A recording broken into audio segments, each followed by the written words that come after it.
Okay mga boss, good morning no. So ngayon ay alas 11. Bumabagyo dito mga boss. So ayan. Okay naman sila. Pero kagabi talaga tinutukan namin. So walang tulugan talaga kasi sobrang lakas ng hangin at ulan. So okay naman sila. Ngayon mga boss, meron lang ako ipapasilip sa inyo na magugustuhan nyo ito. So kung kayo po ay magsisimula ng breeding, ito Tata Ray Brayones ng Black Spartan at White General ng Randolph Plaza. So papasilip ko sa inyo, ayan siya. So siya po ay national, so nag-matured. At grabe, ang gandang manok. Yung body structure niya, napakaganda. So pasilip ko sa inyo. So tara, let's go. Yan mga boss, no, mabilisang vlog lang ito kasi paulan na naman. Ang nais ko lang ipasilip sa inyo ang aking Tata Ray Brayones na big body. Big body po ito. Street breed po ito mga boss, Black Spartan. Ang ganda. Ulala. Okay, release ko nito, tryo mga boss. Grabe, sobrang ganda talaga. As in hindi mo na kailangan pumunta ng expo para kumuha kay Tata Ray Brayones. Clear copy po yung ama. Meron pa tong rare mga idol, no? Straight comb din. So ito, big body ito. Mga boss, ayan o. Grabe, sobrang ganda talaga. Kanina ko pa pinagmamasdan. Nakatambang lang kasi ito. So everyday na sumisilip ako. So sa mga national hindi ako nasilip kasi ang mga bata pa. Pero kanina nung pagsilip ko, ito na. Maliit lang ito dati nung tinali ko, pero ngayon big body. Mga boss, ito na yung pangarap nyong manok. Kunin nyo na, ngayon na. Hindi nyo po ito mabibili sa expo ng affordable. So ayan po, ganito po yung magulang niya. Tata Ray Brayones, big body, pure Black Spartan. Ang ganda, grabe mga boss. Walang pintas, no? Walang pintas. You know? Grabe, bilog na bilog, big body niya. High station pa. Napakaganda. Sarap ipuin. Tipo pa lang, alam nyo na, mga class A. Ayan o. Napakaganda. Alright.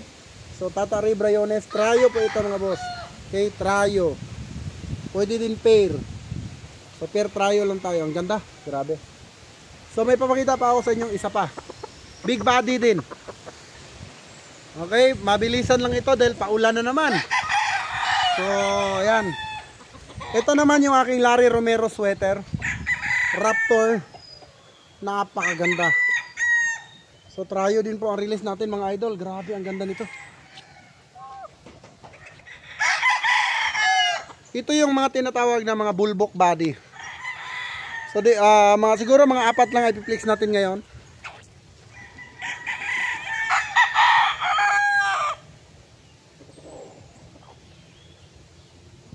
Ganda. Mga boss, oh, grabe yung lapad. National pa lang po ito mga boss. 5 months pa lang. Running 6 months. Grabe yung itsura. Pag nag 8 months ito, hindi ko na ito makikilala sa inyo. Pag ito ay nag fully matured. Actually, natilaok na ito. Pero hindi pa siya talaga siya fully maturing. Pero sakto, September, pwede niya na po yung gamitin. Ang ganda mga boss, grabe. Solid. So lahat ng pinlex ko ngayon, mga class A. Mga stag na national. At mga big body, mga derby size. So ayan, kita ko lang yung isa. Saglit lang tayo mga boss. Okay. So umaambon na mga boss. Pero bago umambon at bago umulan, nais kong ipakilala sa inyo ang aking General Luna, or ang ating White General mga boss. Nagsisimula na po siyang maglaban. Manok po ito ni San Pedro. Hanap tayo ng hindi against the light. Yan. So mabilisang vlog lang ito mga boss. Grabe itsura mga boss. Ay nako, sa itsura pa lang alam mo na. Ito po ay linyada ni Randolph Plaza mga boss, no? Grabe oh. Siyempre GTP fanatic yan, no?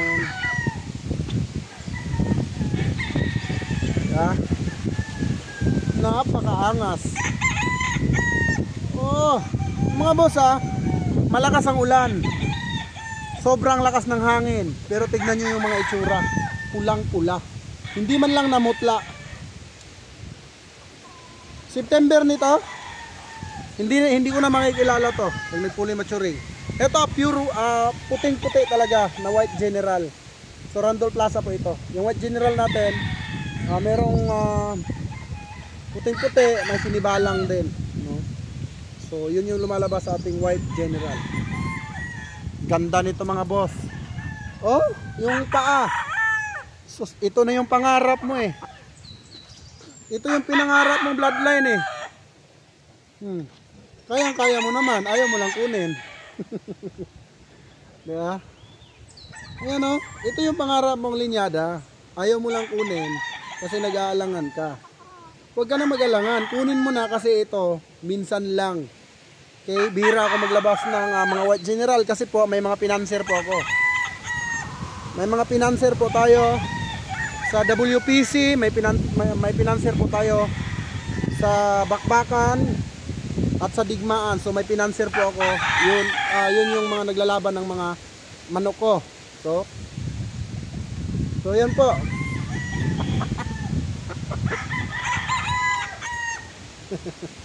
Napakaganda. Kunin mo na. Huwag ka na magdalawang isip pa. Huwag mo na palipasin bukas. Hindi. Ngayon na. Ngayon na mismo, idol. Alright? So, dahil ako, hindi po ako nagre-reserve, lalong-lalo na. Kung wala pong assurance, kung ikaw po ay sure buyer, alam nyo po yung tinatawag na assurance bago po natin i-reserve yung manok. So, hindi po ako nagre-reserve. Alright? So, tignan lang natin mga boss kung makaka-upload tayo dito sa farm na to. Kasi dito po ako nagbabantay. Doon naman sa unang farm at sa kabila may nagbabantay din doon. So dito tinutukan ko kasi hindi pa ganun ka safe yung place. Yung doon sa kabila kasi mga konkreto na yung mga lagayan ng mga manok. So flex pa tayo ng isa pa mga boss. Okay mga boss, ito naman ang aking golden boy ng Red Game Farm. Golden boy. Ayan, bandirahan po ito mga boss. Ayan, street breed po ito. Golden boy sweater, medium to high station. So sa labanan, ito yung paborito ko, yung mga medium to high kasi mabilis pumihit. At andon yung speed, power, andon. So yan po, golden boy sweater. Boss, kunin mo na. Okay, tryo po ito mga boss. Kunin mo na. Okay, huwag mo nang patagalin pa, huwag mo na ipagpabukas. At kung ikaw man ay gustong magpa-reserve, gaya nga po na sinabi ko, walang assurance, no reservation. Alam nyo naman po, if you are sure buyers, no assurance, no reserve. Yan po talaga ang patakaran ng nag-iisang GTP ng Nasugbu, Batangas. Alright, so ito yung jersey natin. Plano ko magbenta ng jersey mga boss eh. So comment nga kayo dyan sa baba kung pwede ba na magbenta ako ng jersey. Para naman mga boss pag nakuha nyo ang manok, meron kayong jersey. Okay? With signature pa ng GTP mga boss. Ayan, golden boy sweater. Red line. So yun lang ang vlog natin. At vlog pa tayo. Pero hindi na ganun kahaba yung yung oras mga boss, no? So yan, maraming salamat sa lahat ng mga solid subscribers ng GTP Game Yard. At ayun, mabuhay ang bayang sa Bungeros. Itim ang tahid nito mga boss, oh, itim. Red line po ito at hindi po ito EEJ, alright?